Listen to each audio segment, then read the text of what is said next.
Hey guys, Danica here from Barebones Filmmakers, and today we're going to be talking about turning this into this. I was so worried you were going to think that my audio was bad. So it's Saturday night, you're looking for a movie to watch, I don't know, it's October, you put on one of those like low budget horror films, and about 5 minutes into the movie, you're like, the quality is so bad that I can't watch it. Chances are it's not because the camera work and the visuals were awful, it's because the sound was so distracting that you just can't watch it. It's a little known fact in the film world that bad audio is going to turn someone off of a movie or a video way more often than bad visuals will. People usually hear things before they see them, whether it's consciously or subconsciously, so bad audio can really distract from what's going on screen, and like, no one wants that. So while visuals tend to be like the flashier, more fun, you know, aspect of filmmaking, especially when you're new to this, audio is just as, if not more important. So today I'm going to show you 5 effects that I use within Premiere Pro to make my audio sound better. So before we get started, there are a couple ways that you can actually make this a lot easier for yourself while you're recording your sound. And you can do this by just putting up sound dampeners like blankets, you know, pillows, soft absorbent surfaces around the room. And this is going to reduce echo, it's going to reduce noise, and it's just going to make things a lot easier. So the first thing that I usually do when I'm trying to improve the quality of my sound in Premiere is use a denoise effect. So what this effect is going to do is reduce all of those ambient noises, buzzes, hums that are going to take away from the cleanliness of your audio. If you put down a bunch of blankets and pillows, you know, soft surfaces that can absorb those ambient sounds and reduce echo, you actually might not even need to use this, or you'll need to use it a lot less. So when I'm working with audio, I usually like to mark my in and out points by hitting the I and the O keys on my keyboard. And then I hit this icon here, and that allows me to loop my track so I don't have to keep dragging the playhead back to the beginning every time it goes past the track. So once I'm done with that, I go to Effects, look at Denoise. I'm gonna move that over to my track, and go to Effect Controls and Edit. That's gonna pull up this box right here. Now, processing focus is going to determine what section of your frequencies you want to focus the denoiser on. This first one, that's the one I usually use, focuses on all frequencies, lower frequencies, mid frequencies, lower and higher frequencies. So to use this effect, we're going to play our track and slide this guy back and forth until we like the sound. Oh, it's Saturday night, you're looking for a movie to watch, I don't know, it's October, you put on one of those like low budget horror films. So I usually keep it somewhere between 30 and 50. I find that if I go too high, it just sounds kind of robotic and muffled, and I don't really like that. So in order to turn this effect on and off so you can just compare, you can hit this button over here, bypasses the effect. So next up, we're going to talk about Parametric Equalizer. So Parametric Equalizer is one of those things that looks terrifying when you first see it, but it's actually pretty easy to use. You know, there are going to be certain frequencies within your audio that give you this like gross, like garbly, tinny, nails on a chalkboard kind of like bleh feeling. And this effect allows you to pinpoint those frequencies and reduce their volumes so your sound is just like a lot cleaner, a lot nicer to listen to. So go over to Effects and look up Parametric Equalizer, and we're going to move this onto our track. Just going to move the playhead. So go to Effect Controls and Edit. So it's going to bring up this big scary box right here. I promise it's not actually that scary because we're going to teach you how to use it. So this little point that says L is going to control your lowest frequencies, H your highest. And then these 1, 2, 3, 4, 5 points along this line right here are going to allow you to pinpoint 5 different specific frequencies within your track and lower or raise their volume. So we're going to start off with the lowest. We're going to play our track and just move this guy around until we find a noise that we don't like. You're looking for a movie to watch, I don't know, it's October, you put on one of those like low budget horror films. So around here we get kind of a weird bass boost. So we're gonna go to gain, that's gonna control the volume, and just hit 0. And then we're gonna do the same thing with the highest frequencies. We're just gonna play that. And about 5 minutes into the movie, you're like, the quality is so So I don't really love that sound here, so I'm gonna do the same thing. I'm going to hit 0. So that's gonna contain it within these two. And then we're going to take all of these numbers and do the same exact thing. So bad that I can't watch. Oh, it's Saturday night, you're looking for a movie to watch. That sounds awful. So I'm going to go to gain, and I'm going to hit like -15. We're bringing that way down.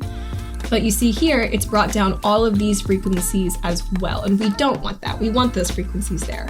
So we're going to slide our width way up. And that is going to pinpoint only that one specific point and a few other points next to it rather than all of those frequencies right here.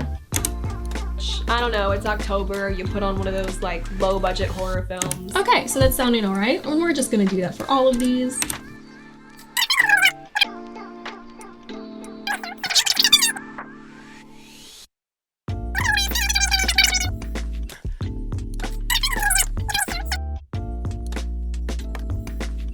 So bad that I can't watch. Oh, it's Saturday night, you're looking for a movie to watch. Great, so that's sounding a lot better. You can go up to this on and off button to bypass the effect and compare the differences.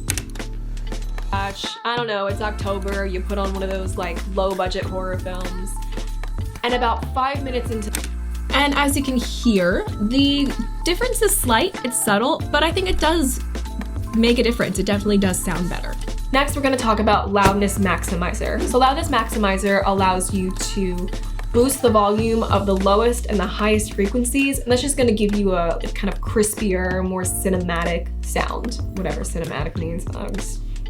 So for Loudness Maximizer, we're actually also going to use the Parametric Equalizer effect. We're going to drag a second effect on and then go to Edit, and we're going to change the preset from default to Loudness Maximizer.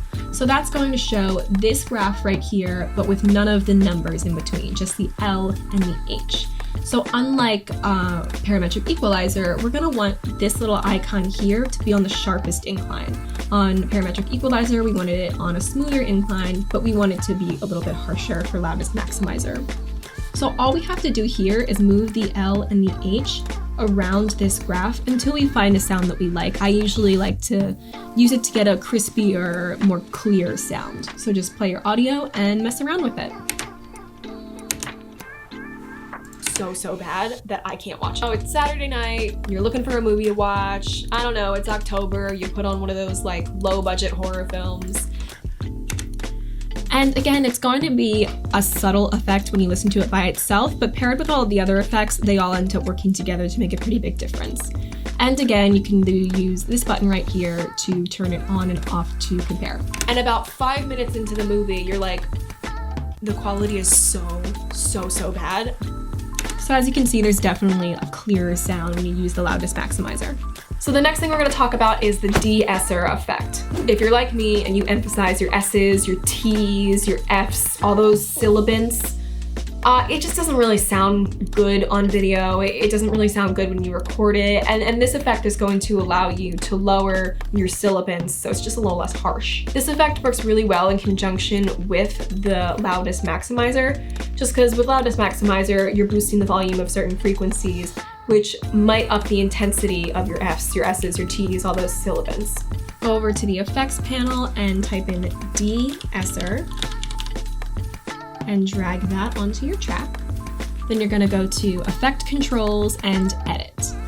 So it's gonna put up this box right here, leave it on default and select multiband, not broadband. Broadband just doesn't really do much. So what I usually start with is moving this little grid looking thing out all the way as far as it can go. So it's just gonna cover more frequencies and allow you to access more sibilants. This button down here, you can click it and just listen to the sibilants, but I don't really think it's necessary. You can hear the sibilants pretty clearly if they're an issue and there's something that needs to be fixed. So just play your audio and move this circle down the grid until you find a sound you like. Again, I usually don't go past like 30 or 40, negative 30 or 40, sorry about that, just because I think it sounds a little too muffled.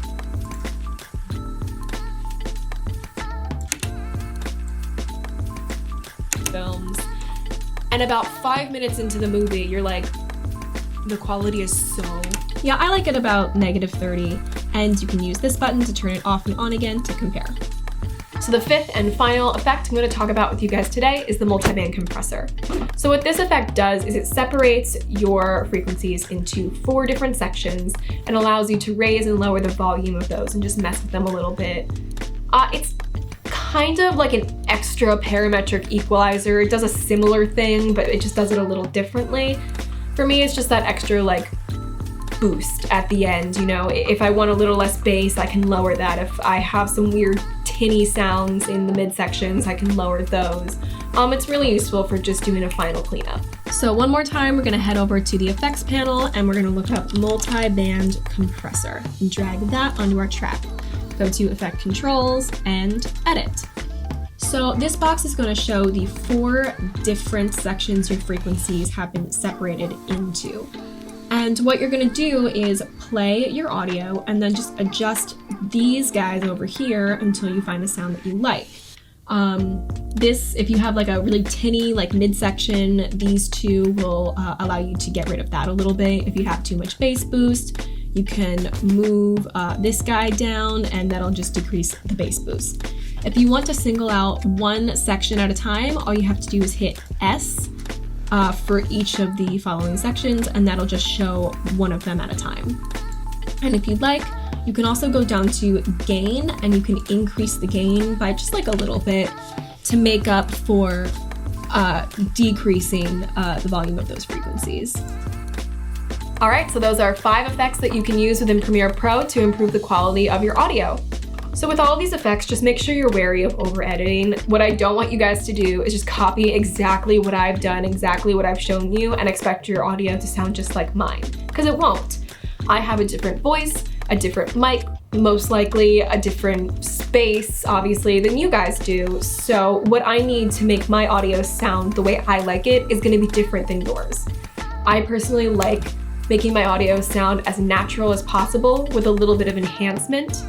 But maybe that's not everyone's style. So with these effects, you know, apply a couple, apply all of them, apply like one of them, and just play with what you like. If you're not a person or your subject is not a person who uses a lot of sibilants, don't use the Deesser or don't use it as much. You might not need it. Same thing with the Denoiser, like don't use it if you don't have an obnoxious amount of distracting noise within your audio. You won't need it. And the thing with audio effects is that if you apply too much, it's gonna sound worse. It's gonna sound like weird, garbled, muffled, like talking through Jello. What you're gonna wanna do is just play around and figure out what sounds best for you. So that's it for today's tutorial. Thank you so much for watching, and I'll see you in the next one.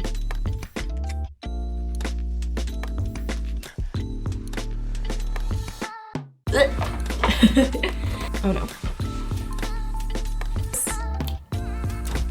That was such a bad snap. Oh no. Sound, why can't I? Next up, we're gonna talk about